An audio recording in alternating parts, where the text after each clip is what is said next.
خان دایی میشه امشب واسه افطاری بهمون شما آقا جون باشم؟ حتما دایی، چرا نمیشه؟ فقط به مادرت اطلاع بده که نگران نشه. اتفاقا زنگ زدم به مامانم گفتم افطار چی داریم؟ گفت همون سحریه امروز صبح. گفتم سحریه امروز صبح چی بود؟ گفت افطار دیشب. ترسیدم ادامه بدم برسم به نوروز، دیگه بهش گفتم افطار پیش شما میمونم. حالا افطاری چی داریم خان دایی؟ همون سحریه دیشب. ای وای شما هم؟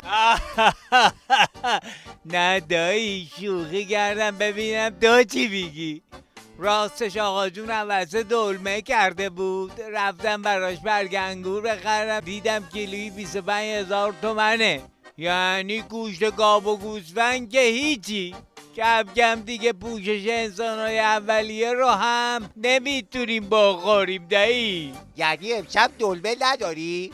داریم دایی، منتها این بار دلمه رو با برگ چنار درستش کردم، ببینم مزه چطور میشه. چون تنها برگی که تو کوچه و خیابون فراوونه و هنوز نظام براش نرخی تعیین نکرده، همین برگ درخت چناره.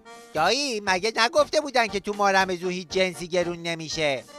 کامبیز جان دلت خوشه ها، اینا از این حرفای پامنقلیزی یاد میزنن.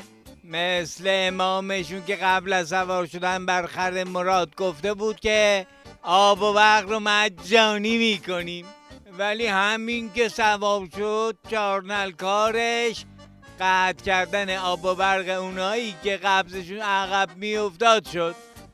ولش کن دایی، خبرترین رو بخون ببینم چه خبره. الان میخورم خان دایی. بیدنده و ترمزترین دروغ هفته، روحانی گفت الحمدلله امروز آرامش در جامعه ما وجود دارد. مردم هم به بازار پول اعتماد دارند و هم به بازار سرمایه و این به معنی اعتماد مردم به نظام است. میدونی دایی، این شیخ وری در بهترین حالت تو همین نظام باید مأمور باغ وحش میشد، اونم یه قفس.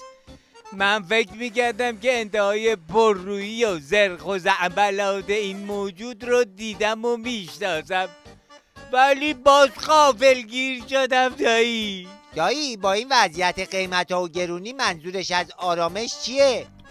هیچی دایی جان، این آرامش قبل از طوفانه.